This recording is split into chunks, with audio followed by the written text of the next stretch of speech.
You're listening to Talk of Champions, an Ole Miss Spirit podcast with Ben Garrett. It's time! It's time! It's time! It's time! It's time!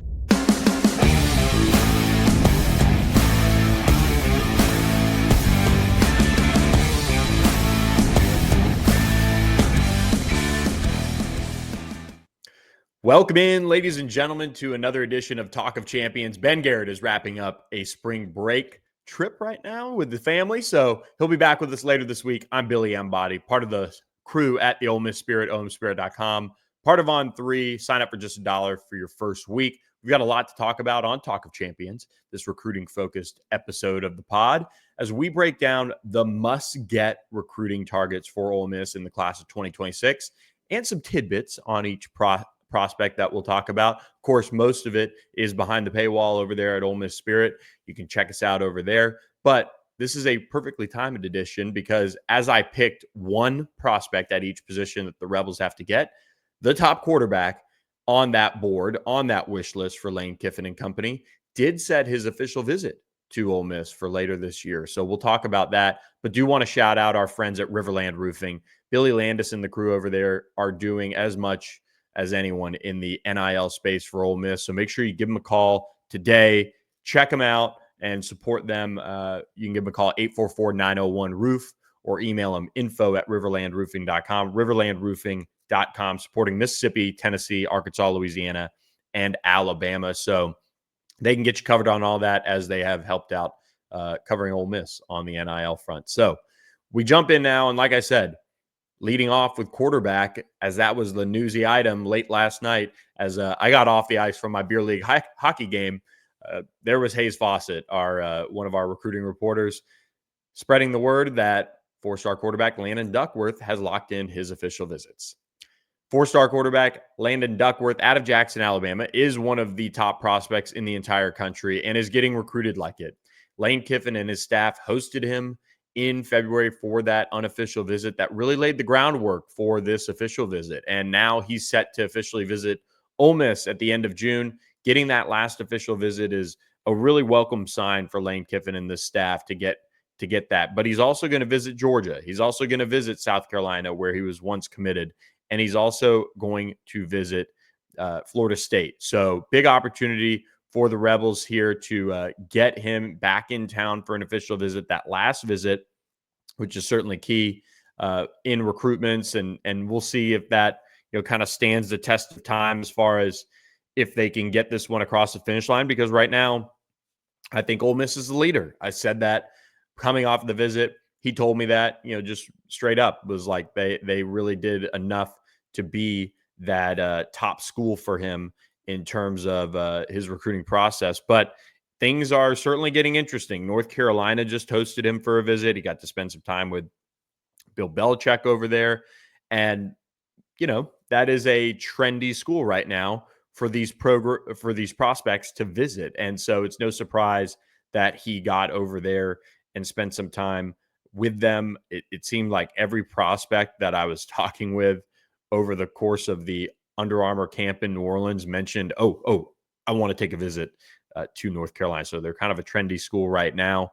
And they, of course, just hosted Duckworth for a visit this weekend. So that'll be at least a school to watch, see if he adds an official visit to his docket. Right now, everything's set up for June. He leads off with Georgia May 30th and then heads to South Carolina June 6th, Florida State June 13th. And like I said, Ole Miss wrapping things up there with the final official visit. And I think this is going to be a really interesting recruitment. A prospect that gets it done through the air and on the field can certainly be somebody who develops even more, I think, over the course of his recruitment and then into his senior year being one of the top quarterbacks. He's a top 100 prospect on the On3 industry ranking. We just moved him up to a top 10 quarterback as well in our latest rankings. But now you're seeing his recruitment come into focus and his plan being laid out there a little bit more set in stone as far as where he's going to officially visit, who he's going to check out.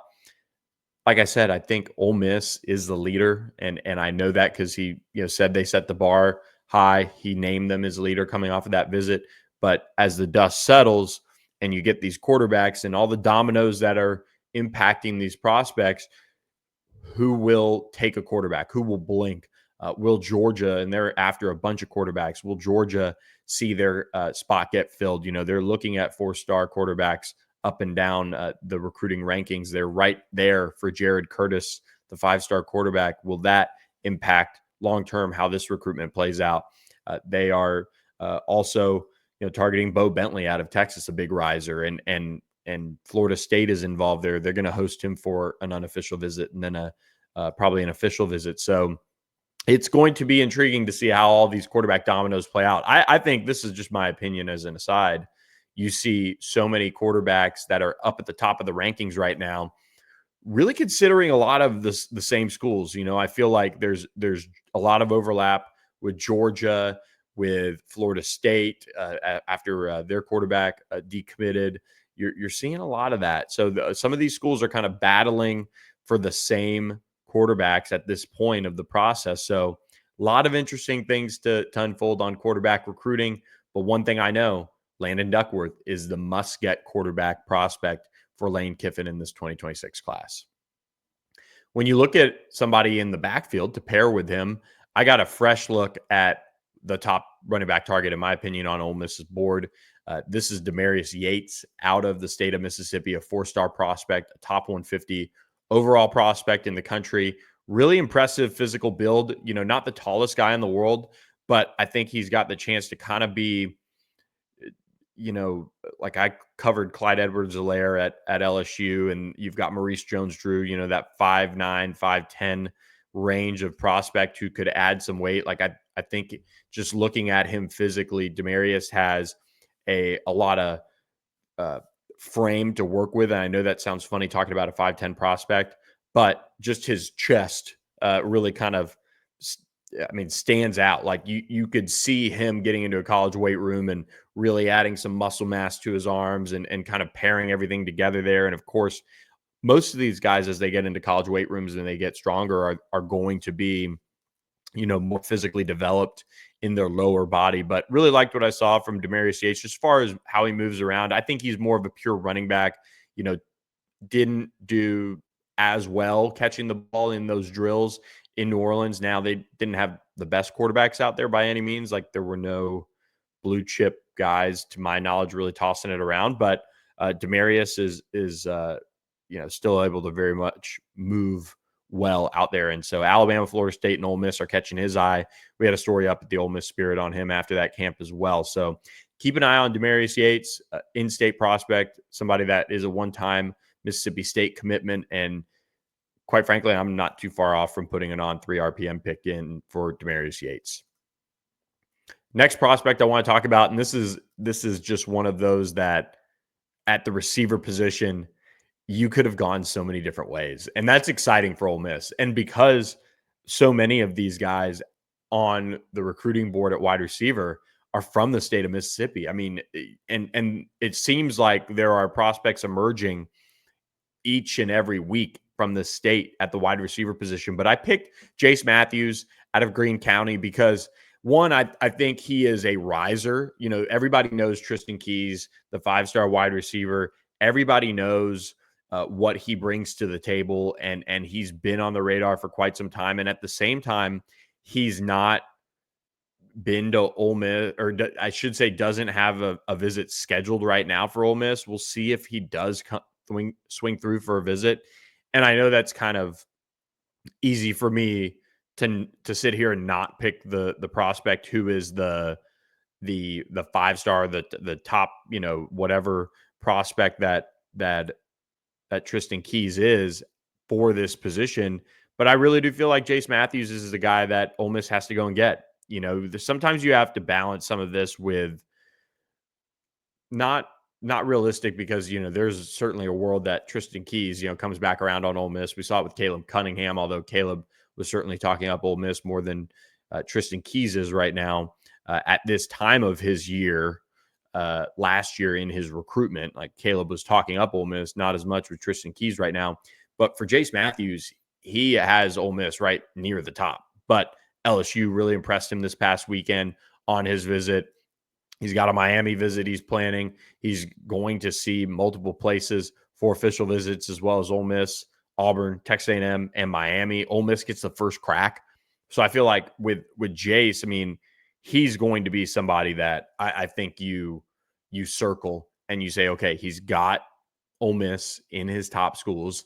He has been on campus before, and now it's time to get him in the boat early in the summer. Like, kind of lock that up, maybe even quietly behind the scenes if you can, and get him across the finish line, because he is that, I mean, type of dude out there. I mean, he is just incredible to watch, really impressive prospect. And with all he can do from a production standpoint, his length, jump out of the gym, he can play basketball, which is certainly a kind of a cheat code when evaluating wide receivers. Jace Matthews is my top guy. And I like Tristan Keys a lot as a prospect, but coupling the current state of recruiting for both of those guys, as well as just, again, still a 5-star, if the rankings ended today for On3, that is no slouch by any means. He's a tremendous slouch. Just kidding. But Jace Matthews is really, really incredible as a prospect, and I've circled him. Sometimes I look for how guys are trending, and I think the rise of a Jace Matthews makes him even more imperative that they can get him in the class and get him on board. Now, another prospect that I want to highlight here is another that I just saw at the Under Armour camp in New Orleans this past weekend, and a tremendous young man, and one who I don't want to say surprised me, but he surprised me with how he can move around and his knowledge of route trees and his knowledge of how to set up defensive backs. But Julius Mathis had a great camp. Really, really liked what he did out there. He's a top 40 tight end in the country for On3.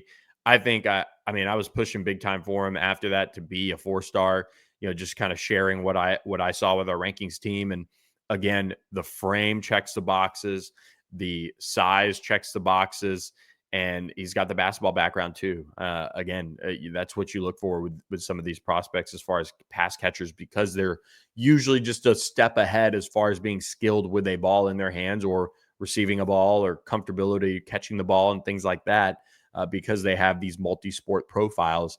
And Julius Mathis, at the same time, still very much a sleeper. Ole Miss is his top school, he told me.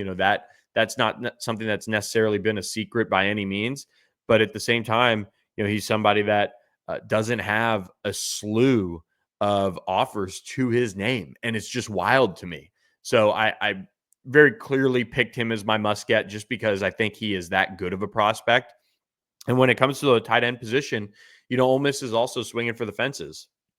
They're going to have some big visitors coming in at the tight end position this spring and checking them out from around the country. I mean, they're after some big names at this position to fill. I mean, you look at they're kind of on life support in a sense with Mark Bowman, but Max Sutter out of the Midwest is a top target. JC Anderson, also out of Illinois, is up there. They're trying to flip Carson Sneed from Nashville, Tennessee.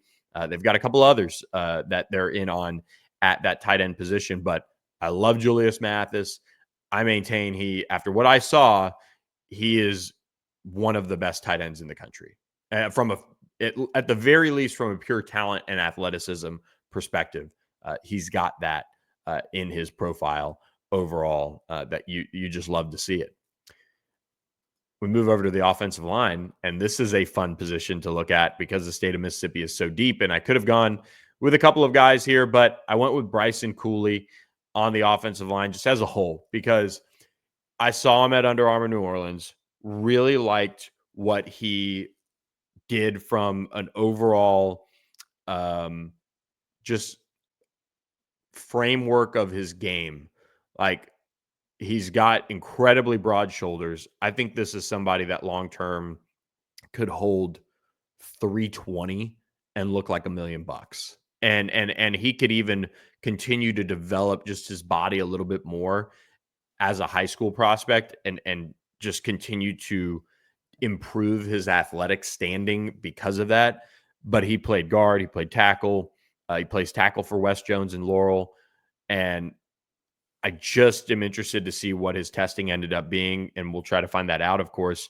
But in-state from Laurel, where LSU just signed Tyler Miller out of, and LSU right now appears to be the team to beat from what he said. But Ole Miss is making a big priority. They're putting in the work behind the scenes to try and get them in position to land him. He's got an official visit set to LSU, to Ole Miss, to Mississippi State, to Alabama. Seems like Alabama, LSU, and Ole Miss, not in that order, are the ones impressing him the most right now. And we'll see how this one obviously plays out. But just loved his position versatility. I think long term, he plays left tackle for Wes Jones from most of his highlights, at least. But I think long term, I mean, he could play probably 4 of the 5 positions on the offensive line outside of center. He could probably be an all SEC right tackle. I just think there's just that touch of it just, and maybe, you know, he can develop it a little bit more. I felt like his lateral quickness was something that might be a little bit better suited for a right tackle, assuming your quarterback's right-handed, which of course Austin Simmons is a lefty, but that is something to at least keep an eye on, that he can play 4 of the 5 positions. And you love that. And that's how those are guys who end up on NFL rosters for multiple years. Those players that can play all over the offensive line. I also think Donnell Robinson out of Mississippi is a huge target along the interior for the Rebels, and should be based on his camp performance. He had a really nice day in New Orleans, but just wanted to highlight Bryce Cooley there. I think he's the man for Ole Miss. And again, part of it too, when you look at these must gets, is not PR by any means, but the PR of landing a Bryce Cooley and taking back that area where LSU just got Tyler Miller out of would be a huge deal for John Garrison. And when you have these offensive linemen in state that Mississippi, you know, I think in 27, they actually had a solid in-state haul, and it took a little bit of a hit when Hayden Ainsworth reclassified to 2026. But when it comes to Mississippi producing a bunch of blue chip offensive linemen, they in theory could not go out of state and get all they need if they hit on those targets. So Bryson Cooley is the top guy for me. Donnell Robinson was right there for it as well, but a really impressive offensive lineman that Ole Miss is coming after. All right, we're also presented by Status Jet here on Talk of Champions. So go to statusjet.com today. Reach out to them. Big plane, small plane, helicopters. They can do it all for you. If you need to plan a family vacation, if you need to plan a work trip, if you want to plan a golf trip with the boys this spring, they are the perfect company to plan it all for you. They can fly you in, fly you out. They can help you with accommodations. They can help you with transportation. They can help you with planning the experience of a lifetime. So Status Jet will give you a discount on a round trip flight when you mention Ole Miss Spirit. Give them a call today. They also don't require a membership, which is a huge selling point for those of you that are lucky enough to play in this space. No membership required. They do one-offs. So check them out, statusjet.com. And thank you to them for their support of Talking Champions and us at the Ole Miss Spirit. Subscribe to the Ole Miss Spirit for just $1 for your first week. Great time to be on the board right now with basketball getting ready for SEC tournament and baseball hitting SEC play. We flip over to the defensive side of the ball now in a group that is really talented. I actually had a little bit of a tough time picking some of these prospects to kind of go with. And I probably should have done this on the offensive line, kind of picking between tackles and interior guys. But I went ahead and did it on the defensive line because there is so much talent and that they're after. And kudos to the staff for taking that and really looking at it and saying, you know what, we have that many talented prospects to go after. Let's go do it. And that's what stands out to me about this group. That's why I included 2 blue chip defensive linemen. And I want to lead off with one that said this weekend that Ole Miss is recruiting him the hardest, and that's Nolan Wilson. And if you are on the Ole Miss Spirit, you got that exclusive scoop on the Rebels pushing for him. Randall Joyner leading the way out of Picayune Memorial, and a guy, another prospect, following off the Jace Matthews, that would be a 5-star if the rankings ended today. But Nolan Wilson has an Ole Miss official visit set. He has Auburn, Bama, and USC as well. So a really strong group of national names to know coming after Nolan Wilson. And, for Ole Miss, this is what you want. You want to hear, if you're an Ole Miss fan, that the prospects that you're after in the state are giving you the love that you're recruiting them the hardest. And that's exactly what Nolan Wilson did. I mean, this is a huge priority for Randall Joyner. And USC is going to host him multiple times and hosted him this fall for a game. So there's some competition in USC spending. Eric Henderson's a really good defensive line coach out there that is recruiting nationally and going after it in a big way. You know, got Jakeem Stewart out of Louisiana last cycle, but it's Ole Miss that is recruiting him hardest, and they need to get this one across the finish line. This would be a big statement win in the state of Mississippi to keep Nolan Wilson home. You don't have to really go down the list of defensive line targets for Ole Miss before you get to this one, and it's a familiar name in Ole Miss legacy that I had to include. There's no way that I wasn't going to include Deuce Gerald's on this list of must-get targets for the Rebels. And he is out of the state of Georgia, but an Ole Miss legacy here. 4-star prospect, top 100 prospect nationally. And I would say kind of quieter on the recruiting front, hasn't done an interview kind of recently. But from what we gather, this is probably Ole Miss, Ohio State.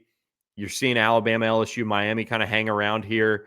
And this one is one that could probably go a couple different ways in a sense. But you have so many prospects that are after, or you have so many programs that are after him, and he just kind of keeps it a little bit quieter, that I'm intrigued to see which way this one goes. That said, he's been to Oxford a bunch. I do think Ole Miss probably holds a little bit of the edge here alongside of Ohio State. Just kind of my gut feeling there. And this is one that Randall Joyner and the staff have to have in a sense. You know, addresses a position that you always want to address. And anytime you get a chance to grab a blue chip defensive tackle, one, you do it. But two, when you have that kind of built in, and it can work against you sometimes. Sometimes the guys can be overexposed. But when you have that built-in edge of being a legacy, and it adds pressure too for the coaching staff to go ahead and land him. But it's just one where Ole Miss just has to figure this one out. And you can look at big defensive tackles, and there are some in state. You know, Darion Albert, we talked about him earlier this week, kind of a riser. Corey Wells is a big prospect who's blowing up. These are all programs, or these are all prospects that Ole Miss, I feel like, would do well to land. But again, the built-in ties to the program are what kind of makes this a must-get target for Ole Miss. And so included Deuce Gerald's in there for Ole Miss to kind of have that edge, that kind of pressure, so to speak, to get him. And that's why he's a must-get for me. Do want to remind you guys as well, before we wrap up here with a trio of prospects, that Roback is offering 20% off your first order when you head to roback.com, RHOBACK.com, and use the code Ole Miss 20 for 20% off your first order. I will tell you guys this, and there is some more Ole Miss items coming to the fold from Roback. But if you are a golf fan, and I love their polos, love their hoodies, love their pullovers, need to try the joggers and the shorts, but the Masters collection, the Azalea collection, go ahead, check it out. You can also get the wife something, or the girlfriend. You can also get something for your kid. Dress them up.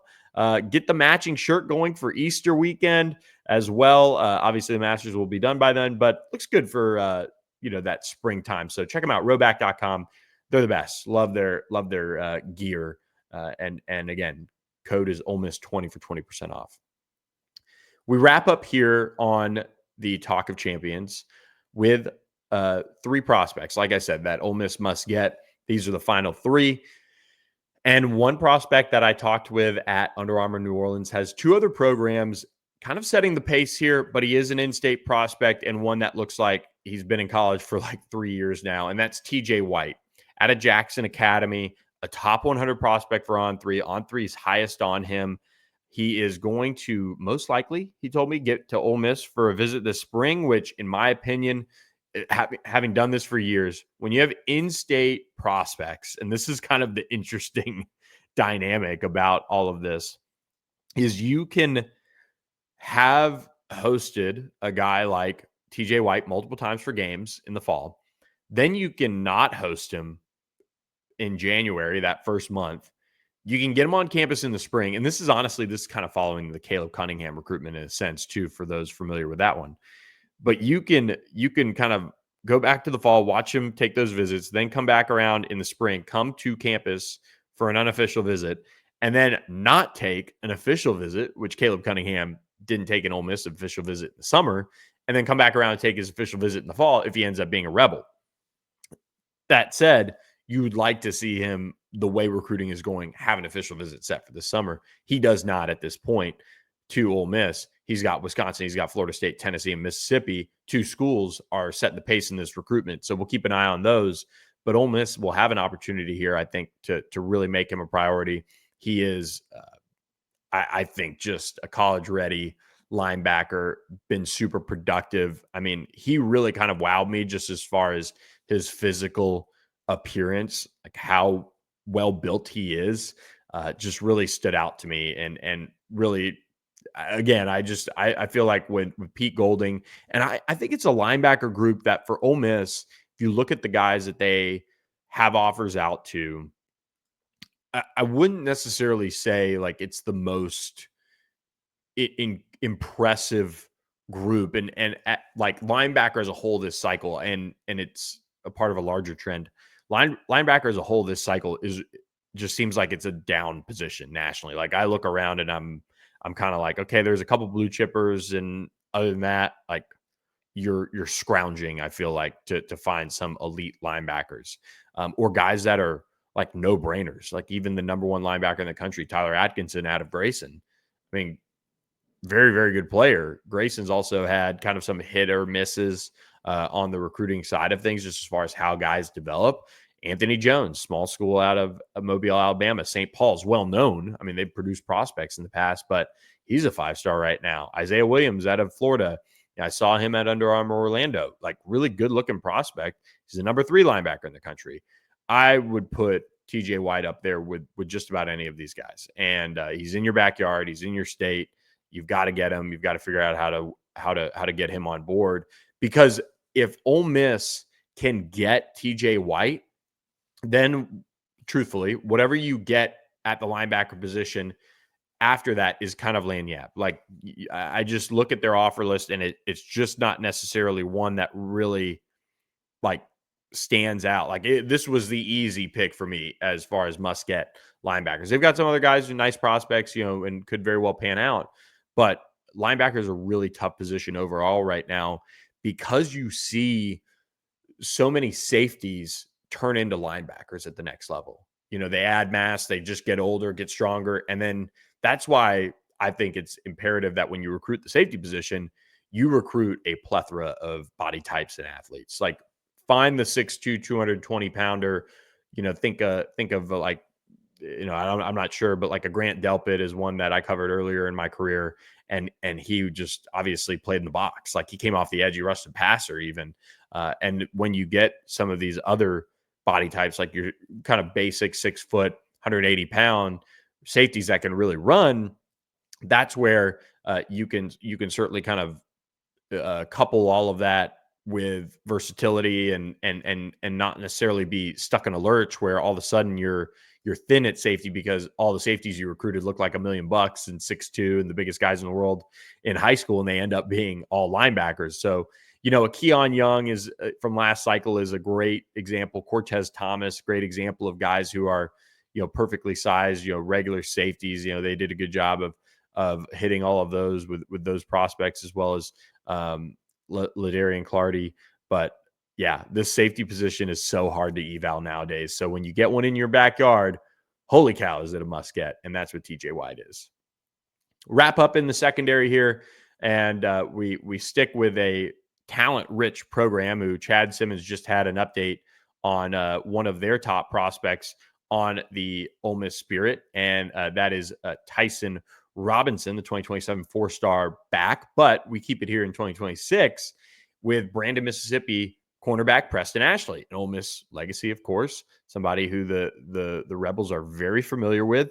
He's been on campus a few times. He is kind of presumed nationally to be a Ole Miss kind of lean from what we've gathered. And again, this is one that you have to get across the finish line. You've got the legacy angle, but you've also got, programs like Florida, Florida State, Auburn, Mississippi State, of course, pushing for him. But 4-star prospect, I think he could be a fairly instant impact nickel. And people kind of look at nickel nowadays and they hear that and they're like, oh, they can't play corner. Well, nickel is the hardest position to play in college football. You got to play a little bit in the box. You got to be able to cover slots. You got to be able to deal with the physicality of running backs by playing in the box. Preston Ashley looks like, somebody who could do that. And he can also pop outside and play as well. So a really impressive prospect and one that Ole Miss has to get. And I expect when he sets official visits, it kind of gets those locked in. We're going to see Ole Miss get one and be in a strong position here to land him in the future. So we'll be keeping a close eye on Preston Ashley with his ties to the program.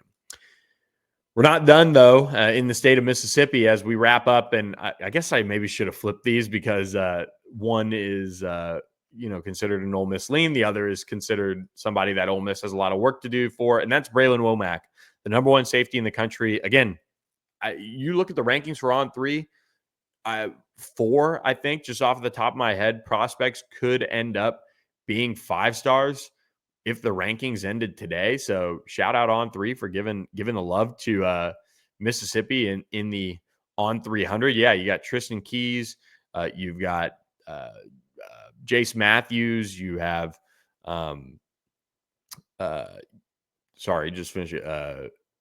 You have Nolan Wilson and Braylon Womack. So 4 right now, potential 5 stars in the state of Mississippi. And I still think there's some that can emerge and kind of be in that conversation, at least by the end of their senior season. But Braylon Womack is the must-get guy at safety. And I talked about earlier kind of coupling realistic targets with talent and need and things like that.